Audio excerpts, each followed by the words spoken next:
Саламатсыздарбы, урматтуу достор. Бүгүн биз Бүтүн Кыргызстан партиясынын лидери Адахан Мадумаров менен Кыргызстандагы социалдык экономикалык абал, мына пандемия жараткан кырдаал боюнча, бул маселе боюнча Дүйнөлүк саламаттык сактоо уюмунун акыркы билдирүүлөрү жөнүндө маек куралы дедик. Саламатсызбы, Адахан мырза? Алейкум ассалам. Мына акыркы күндөрү өлкөдө нарында эки айыл бири-бири менен чабышуу алдында турушат, жайыт талашып. Бул милиция кызматкерлерибиз жумушка чыкпайбыз дейт. Өкмөт, президент деген биздин эң ушул мамлекеттеги болуп жаткан окуяларга түздөн-түз жооптуу адамдар. Бул жөнүндө билсе да билмексендей, көрсө да көрмөксөндей болуп отурат. Бул стихиялуу түрдө башталып жаткан нерсе, мамлекетте башкаруу жоктугун дагы бир жолу көрсөтүп, мунун аягы бир кейиштүү жагдайларга алып келиши ыктымалбы? Кандай деп ойлойсуз? Өзүңүз баса белгилеп айттыңыз, өкмөттөн да, президенттен да кабар жок дегендей. Өкмөт ушундай мезгилде өргүү деп, эргүү дейби, кандай дейт эс алып жүрөт. Кайсыл жүзү менен ушуну көтөрүп жүрдү экен, кандай болуп эс алып аттı экен, ошого жиберип койгон президенттиң да аман болсун. Ушундай учурларда биз эс алып атабыз деп эс алууга чыгып кеткен Абылгазиева да аман болсун. Бул соңку бир канча жылдардан бери Кыргызстан өзү менен өзү эле агып келаткан эле бир суу.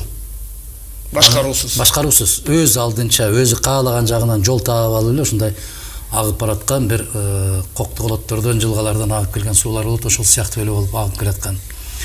Бул мамлекеттин ээси жок десем, көпчүлүгү мага каршы чыгышып ызылдашат да. Ээси жок болуп калды. Себеп жетекчи жок. Эми коронавирус деп, тажылуу вирус деп кыйкырык салып койгондон кийин жоопкерчиликти алып караш керек да. Башка чоң оюнчулардын оюнуна аралашып куурчак болуп атасыңбы? Демек ошого бир аракет кыл да. Аракет кылыш үчүн өткөндө сиз менен болгон маекте башка жерде айттым эле, аракет кылыш үчүн баш керек. Аны ойлонуш керек, ага программа түзүш керек, ага кандайдыр бир максаттарды коюш керек. А максаттарды коюуга акылы жетпей аткан болсо эмне менен коет? Ошондуктан тек гана кой берди да. Кой берди, кайда барсаң ошондо бар дегендей аракет. Эмне кылышса ошо кылышсын, бирок тилекке каршы ошону менен мамлекет күндөн күнгө өзүнүн позициясын жоготуп барат. Бир канча мезгилден бери айтып келем, биз кагаз жүзүндө гана барбыз.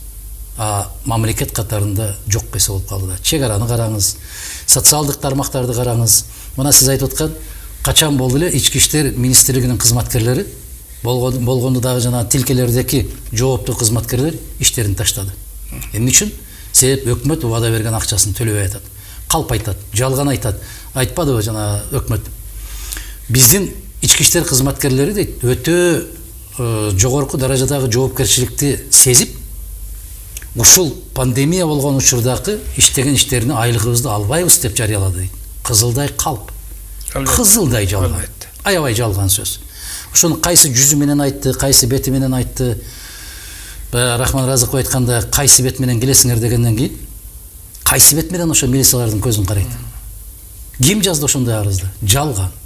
Мына жөн эле моюнга алыш керек эле, бул бюджет көтөрө албайт. Биз төлөй албайбыз. Биз жөн эле оозубуздун жели жана шайлоо учурунда берет убадаларды.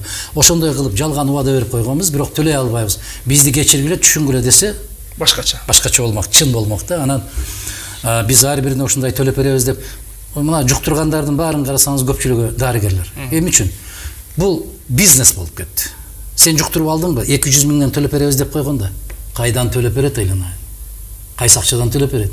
Ошон үчүн жанагы ак халатчандар дагы мага жугуп калды, мен жуктуруп алдым деп жана сөөк саткандар пайда болду. Өтө коркунучтуу окуя. Сен атаңды же эжеңди же энеңди ушунан каза болду деп жазып бер, биз сага акча беребиз деп. Сөөк соодага түштү.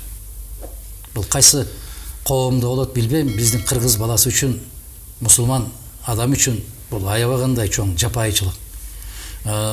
Кечээ мен ушул айт мезгилдеринде айылда болдум. Ушул өзгөндө бир азамат жигит экен, азамат жигит. 500 миң сомго чейин көтөрүшүптүр, жазбай коюптур. Энесини жазып бер, акча беребиз сага дешип ушундай кылып барат. Жерлерде ушундай нерселердин болуп атканын эл билбей ата, укпай ата, көрбөй ата, билип турат. Мына ушундай арам жолдорго, арам кадамга барган бийликтин келечеги барбы? Жок. Ушул бийликке эл ишенеби? Жок. Мына милиция ушул бийликти коргоп турган милицияга калп айтып акчасын бербей коет. Бүгүн дарыгерлерге да бербей атат. Ал эмес. Жакын арада окутуучулар, мугалимдер эргүүгө чыгышат. Абылгазиевдин аркасында. Өргүү, эмгек өргүүсүн.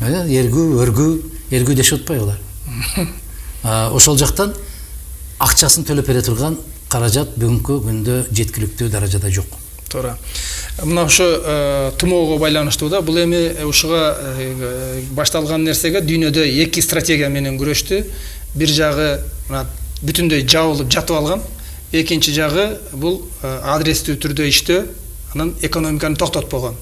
Бул мына Швеция, Белоруссия, Тажикстан биздин кошуна мамлекеттер, Чехия көпчүлүгү ушундай бир катуу жабууларга барбады.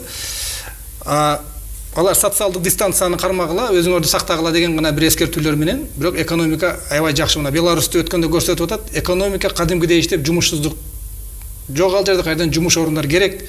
Бардыгы жайында кетип атат. Биз мына ошо тескерисинче ушул 3 ай карантиндин ичинде бардыгы жокту жаап, бардыгы жокту токтотуп, бизнестин, башканын борбору болгон Ош, Бишкек шаарларын башкалардан жаап алып, азыр мына аягы ушундай деңгээлге жетип калды. Кече күнү мына Дүйнөлүк саламаттык сактоо уюмунун жооптуу өкүлү Мария Ван Керхов деген айым айтып жатат. Бул илдет, бул тумо, баягы симптому бар, ана симптому жок байкалбагандар менен белгиси бар, белгиси жок. Жукпайт деп атат. Симптому жок болсо адамда вирус алып жүрүүчү, бирок ал жукпайт. Демек бул пандемия дегендин өзүн бир немеге чыгарып атат да. Жокко чыгып мындай бир шек санатып атат аябай чоң. Эмесе ооруп калгандар да болуп атпайбы?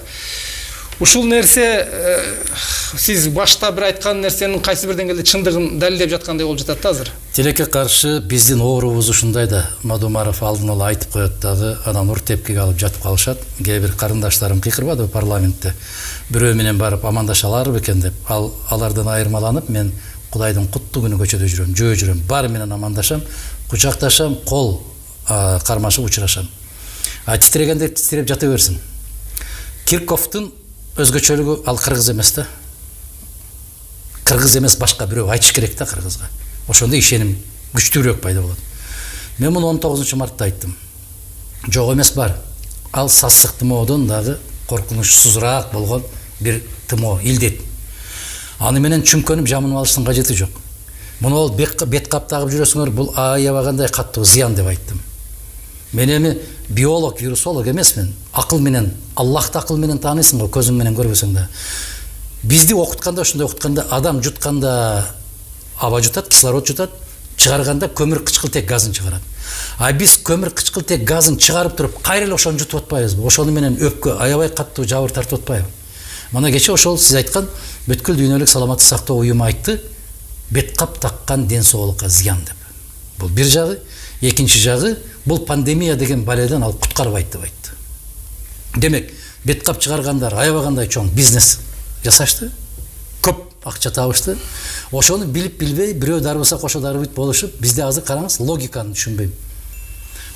Көп болсо бир учурда 7-8 киши кирет мына Народный деген дүкөнгө, бирөө нан алат, бирөө чай алат, бирөө кант алат, бирөө бирдеме. Ага бет капсыз кирүүгө мүмкүн эмес. А 1000 деген кишилер кирип жүргөн базарларда жүрсөң боло берет. Бул не деген? Бул аябагандай жаман нерсе. Эми караңыз. Курулай сөз болбой статистикага таяналы. Жылына арактын кесепетинен 5,5 миллиондон ашык киши өлөт. Эми аракты саттырбай койду. Тамекинин кесепетинен 15 миллионго жакын киши өлөт. Өпкөсү рак болуп, тамагы рак болуп, эмне тамекини саттырбай койду. Саттырып атпайбы? Тескерисинче мыкты жарнама берип атпайбы? Ушуну тарткыла, ушуну тартсаңар кереметке чөгүлөсүңөр. Эми бүгүн биздин Бишкектеги аябай чоң бале болуп аткан баягы дым культуры дешип алып, баягы эмнени тартышып атат. 15 жаштагы балдар, кыздар отуруп алып тартып атат. Бул бүтүндөй денесин өлтүрүп атпайбы? Ошого тыюу салбайбы? Сала албайт. Эми үчүн ал жерде чоң бизнес бар. Чоң акча бар. Ошондуктан мына пандемия деген балекеттин баары калп. Бул чоң өлкөлөр аскердик машыгууларды өткөрдү. Байкайсыңарбы? Кээ бир өлкөлөрдө баягы тез курулуучу ооруканалардын баарын коргоо министрликтери курушуп атты. Эми үчүн коргоо министри курат, эми үчүн баягы курулуш министрлери курбайт. Жок. Бул чоң балекет, чоң апаат аскердик машыгуулар. Элди дагы бир жолу кулчулукка сүрүп кирүүгө канчалык деңгээлде даярбыз. Биздин кыргыз элибиз бир керемет жагын көрсөттү. Бир нерсени толук түшүнбөй туруп, аябай тез ооп кетмейбиз. Бирөөнү ээрчип кетмейбиз. Карасаңыз, кошуна менен амандашпай калды. Дос менен амандашпай калып, чыканагын тийгизип, өтө коркок экенбиз. Өтө мындай бир нерсени тактабай туруп, бирдемеге жапырт кетип калат экенбиз да, жанагы манипуляция деп коет. Манипуляцияга өтө ыңгайлуу эл катарында алар жыйынтык чыгарышты. Кыргызды каалаган жагыңа 2 секундта буруп кетсең болот экен деген тыянак чыгарышты. Бул машыгуу. Мынау Россияда ушу 1 миллионго жакын эмгек мигранттарыбыз бар. Алардын бир канчасы жумушсуздуктан айынан уже келе баштады. Алардын ар бирин жумуш менен камсыздоо бул жагынан кандай болот? Алардын укуктарын камсыздоо кандай болот? Деги эле ушуларды эмне күтүп жатат бизде? Мен ошондуктан марттын башындагы кайрылуумда айттым эле да, дарыба. Бөтөн мамлекеттерде коопсуздук жастыкчасы бар. Подушка безопасности. Аларда корлору бар. Корлорунда миллиарддаган каражаттары бар. Бизде андай каражат жок. Мына көрүп атасызбы? Россия баласын карап жаткан энеге бир баласына 5000 сом, 2 баласы болсо 10.000 сомдон төлөп берип атат рубльдан. Биз өзүбүздүн жөлөк пулду төлөй албайбыз го. Бүгүн пенсияда бере албай атпайбы? Бүгүн кызмат көрсөткөн ошол ички иштер кызматкерлеринин жоокерлерине акчасын бере албай атпайбы? Иштеген акчасын. Кошумча жөлөк пул эмес, иштеген акчасын. Мына ушундай абалга келип аргасыз ушундайга кептелип калабыз деп айткан эле 3 ай башта кулак салган киши жок да. Тилекке каршы кулак салган киши жок. Уламдан улам үйүңдө бол деп кыйкыра берип, караңызчы, ушунчалык коркунучка салып коюптур. Жөнөкөй эл эмес, биздин муфтийлик дагы титиреп калды го. Мечиттерден бери жабышты го. Кече айт намазында окутпай койду го. Демек, алар бардык нерсе Аллахтан деген нерсеге ишенбейт экен өздөрү. Туурабы? Кандай дейсиз? Бирок мамлекеттин чечимине алар баш ийишти да. Мамлекеттин чечимине баш ийүү керек. Бирок экинчи нерсени да кароо керек да. Эмне үчүн согуш мезгилинде да жабылбаган? Эмне үчүн ар кандай бир кыйынчылыктар болгон учурларда да жабылбаган? 70 жыл союз мезгилинде жабылбаган мечиттерди жаап койгондугу айыл жергесинде өтө жаман каттуу нааразычылыктарды пайда кылды. Демек, элдин арасында ушундай ой пайда болуп калды. Жума намазга барбай койсоң болот экен. Сөзсүз эле мечитке баруунун кажети жок экен деген сөздөр пайда болуп калды дагы. Баягы түпкүлүктүү ишеним бар да, буйруктан деген нерсе четке кагылып калды. Бул элдин ишенимине болгон каттуу бир соккуруу катарында кабыл алышыбыз керек. Ушул нерселер жүрүп аткан мезгилде мына акыркы учурда 4-июнда мына Кытайдын Гансу провинциясынан Ташкентке көздөй темир жол линиясы ачылды деген маалымат чыкты да. Бул мына өзүңүз билгендей, ал Гансудан келип бир борбордук провинцияларынан темир контейнерлер жүктөлгөн поезд Кашкарга келип, Кашкардан биздин Эркештам постуна чейин келип, ал жерден автомобилдерге жүктөлүп, андан кийин Ошко, Оштон Ташкентке кетер болуп атат. Биз бул жолду куруп атканда, бул долбоор чыкканда Кыргызстан үчүн Торгарт аркылуу келгени мамлекет үчүн пайдалуу, себеби түндүк түштүк бир альтернативдик жол үчүн дагы пайдалуу дегендей. Биз ушул жерде аябай пассивдүүлүктү көрсөтүп, өзүбүздүн бир кызыкчылыкты колдой албай, Кытай менен Өзбекстан бизсиз эле бул долбоорду ишке ашырып алгандай болуп атат да. Кыйкырбай, бакырбай, кылым курулушу дебей туруп эле, унчукпай туруп жасала турган иш ушундай жасалат. Биздикилер Кытайга барып, бир пияла кофе ичип алып, дүйнөгө жар салат. Биз стратегиялык өнөктөш болдук деп. Сени эч ким өнөктөш катарында тааныбайт. Себеп сен алсызсың. Себеп сенин өлкөңдө тартип жок. Сенин өлкөңдө мыйзам иштебейт. Сенин өлкөң коррупцияга белчесинен баткан өлкө. Сенин өлкөң уурлардын өлкөсү. Манипуляцияланган өлкө. Манипуляцияга бир заматта кирип кетчү өлкө. Эгерде биз алар менен келишим түзгөн болсок, кандайдыр бир башка мамлекет эсиңерди жыйбайсыңарбы деп койгон болсо, калчылдап титиреп ошол жерде токтоп калат. Ошондуктан Кытай андай тобокелчиликке барган жок. Биринчиден, экинчиден баягы жибек куру деген маселе бар. Бир кур, бир алкак деген программасы бар. Ошол Кыргызстан четке чыгып баратат. Эмнеден? Себеп туруксуз өлкө катарында. Сөзүндө турбаган өлкө катарында. Өзүнүн кызыкчылыгын коргой албай турган, же болбосо аларга кепилдик бере албай турган өлкө катарында. Баштагы президенттер кепилдик берет да, кийинки президент келгенден кийин алар акчаңарды алыптыр, мага да ошончо бергиле деп. Бул тынымсыз соодагерлик, тынымсыз тилемчилик саясатына алар чарчады да. Чарчап, туруктуулук болгон өлкөдө, эгерде бийлик алмашса, министр алмашса дагы өлкөнүн бир туруктуу саясаты бар экен деп, ишенимдүү жол менен ал жака өтүп баратат. Эң туура айттыңыз, эгерде биз Кытай жок эле, ушул Жалал Абадтан баштап Чүйгө чейин, Бишкекке чейин темир жолду алып келген болгонубузда, алар биздин койгон шарттын баарына макул болмок. А бирок биз аларды ишке ашыра албайбыз да. Берген акчасын уурдап кетип бартпайбызбы? Мына кече эле телеком боюнча 400 миллион доллар жөнүндө сөз кетип бартат, Бул эбегейсиз чоң акча. Бирок жыты жок. Президентиң отурат, факты бергиле деп. Анан ушундай өлкө менен ким иш кылгысы келет? Мен таң калам дагы, ушуларды бир киши катарында башка жакка барса ушулар менен амандашып атканына таң калам. Бүгүнкү кыргыз бийлиги бөтөн жакка чакырылууга дагы, алар менен барып амандашууга дагы, алар менен барып сүйлөшүүгө дагы укугу деле жок, ага деңгээли деле жетпейт. Бирок толугу менен деградация. Толугу менен ошондойго кетти. Парламентиңди кара, өкмөтүңдү кара, президентиңди кара, эч нерсеге бар. Булардын азыр бүтүн мына жерин оорутуп аткан маселе шайлоо болуп атат. Биримдик, мекеним Кыргызстан. Ушул үчөөнү алып келип алсам, менин ордум аман калар бекен деген ойдон башка ой жок бүгүнкү президентте. Ал Кыргызстанды, мамлекетти, элди, журтту сактап калайын деген маселенин үстүндө иштеп аткан жок да бул. Мен өзүмдү кантип коргоп калам, мен өзүмдү кандай сактап калам. Ошол сиз айтып аткан ири эл аралык долбоорлорду ишке ашыруу үчүн мамлекетчил, сабаттуу бир инсан керек. Ошондой инсандарды көтөрө албаган баленин баары элибиздин өзүбүздө. Мүмкүн эл ойгонуп калгандыр азыр.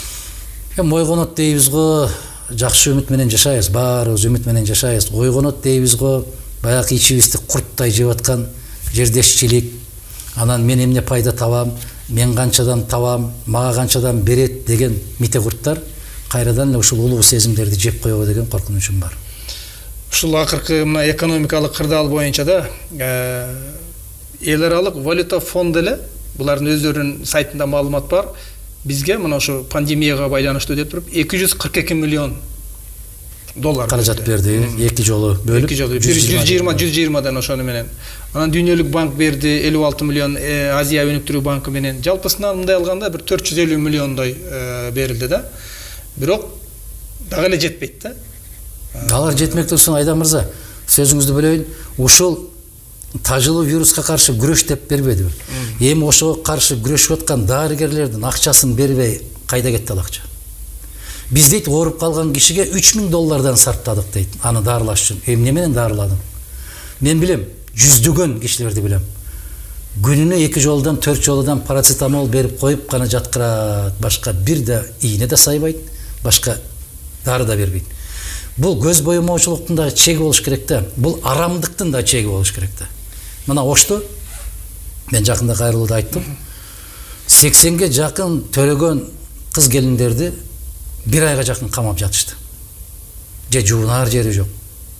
Же баягы балдарны жуунтуруп, билесиз да, ар бир 3 күн 4 күн дегенде марганцовка менен жакшынакай кылып, баланын киндигин жууп, баланын башын жууп, какачларын жууп туруш керек да.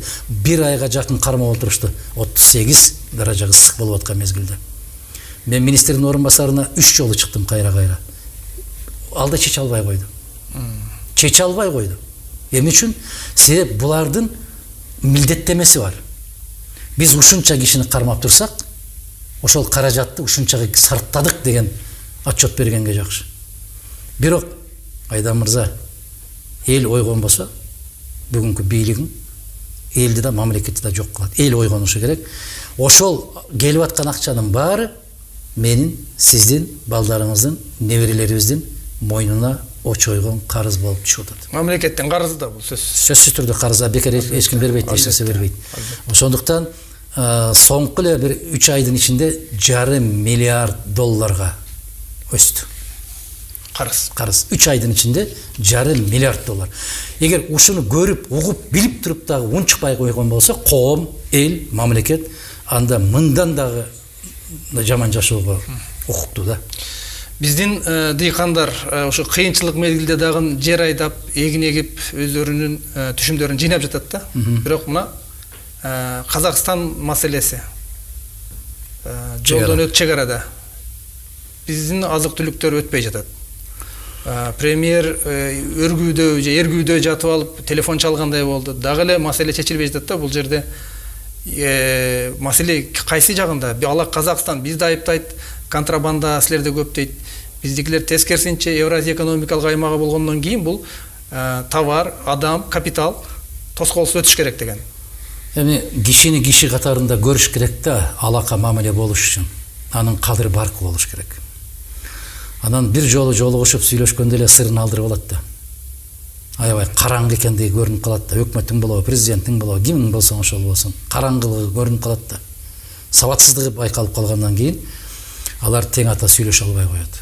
Сүйлөшкүсү да келбейт. Парламентке барып алып арызданып атпай, мен 2 күндөн бери өкмөт башчысы менен байланыша албай атам. Демек, бирөө айтып атпай, тамашалап, куудулданып айтып атат да. Кыргыз өкмөтүнүн телефонун блокировать этип койсо керек да депчи. Алыштын кажети жок да, сүйлөшүүнүн кажети жок, себеп андан жыйынтык чыкпайт да. Эмнени сүйлөшөбүз? Сиз айтып аткан маселе мындан ары карай өтө оорлойт. Себеп 6 ай саратан жер чукулап, дыйкандар өстүргөн эмгегин кымбатыраак, биз бирдиктүү экономикалык аймакка киргенбиз деп токтоосуз кадам жайдан чыгабы, лейлектен чыгабы, ноокаттан чыгабы, нарындан чыгабы, таластан чыгабы, токтоосуз түрдө Сибирге чейин барыш керек. Эреже ушундай.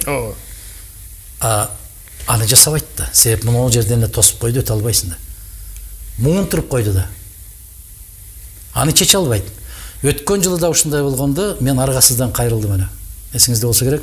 3 чакырымга узарып кеткен биздин баягы жүк ташыган автоунаалардын катары 6 ай саратан эмгек, маңдай терин төккөн дыйкандардын эмгегин сыйлап коюңуз деп мен кошуна мамлекетке кайрылууга мажбур болдум эле. Быйыл да ошондой жагдай түзүлүп келатат. Караңыз. Биз өзүбүз өндүргөн, өзүбүз өстүргөн нерселерди өзүбүздүн ичибизде сата турган болсок, аны менен биздин дыйкандар байып кетпейт. Биздин өндүргөндөрүбүздүн баардык түшүмдөр сыртка кеткенден акча сырттан келип, сиз экономиканы жакшы түшүнөсүз, баланс болуп турчу. Азыр чыккан товар дээрлик жок кесе, кирген өтө көп. Сальда тетири сальда ошондой болчу, аябай күчтүү болчу, 3 эсеге чейин болчу да, тескери сальда. Азыр эми тетири сальда деген эселеп көтөрүлүп кетет да. Мисалы, $72 миллион биз Өзбекстанга чыгарып турбуз. Эмне үчүн? Жашылча жемиштерди алып келиш үчүн. Кыргызстандан сыртка чыгарган каражаттарыбыздын баарын топтоп келсе 16 миллионго жетпейт экен. Бул деген жетесе, дээрлик жетесе тетири ошондой болот. Соода сальдасы. Эми муну түшүнүш үчүн академик болуштун кереги жокпу? Жөнөкөй эле цифраларды салыштырыш керек. Жөнөкөй эле мындай элестетип көргүлө дагы, таразанын 2 ташын коюп койгула дагы. Ушуну дагы түшүнбөй, ушуга да макул болуп, ушуну да колдоп, ушуну дагы областтарга барып бир жерде сүйлөп койсо кол чаап отурган элиме 1000 мерте рахмат. Барекелде. Ушуну көрүп турган, унчукпаган интеллигенцияга да рахмат. Ушундай учурда кээ-бир коомдун кээ-бир өкүлдөрүндө Евразия экономикалык биримдиги бизге керекпи деген да суроону коюп жатышат да. Эгер тең ата катарында биз өзүбүздүн кызыкчылыкты коргой алган болгонубузда керек эле. Бул аябай чоң базар. Мен дайым айтам, кыргыз айыл чарба өнүмдөрүнү Москванын мыкты деген 4-5 чоң соода түйүндөрү менен келишим түзүп койсоң эле жетиштүү. Аны деле камсыз кыла албайбыз өз негизи. Бирок ошону менен сиз айтып аткан тең ата сүйлөшөөр кишинин жоктугунун кесепети ушул болуп атпайбы? Барып туруп эле желкесинен таптап как мой друг деп койсо эле эси болуп жатып калып атпайбы? Бактылуу болуп, мени менен дос болду деп. Жок. Жок айланайын. Сен кемчонтой болбо. Сен кызыкчылыгыңды корго дагы, анан сүйлөш. Мисалы, жана сиз өзүңүз айтып кеткен.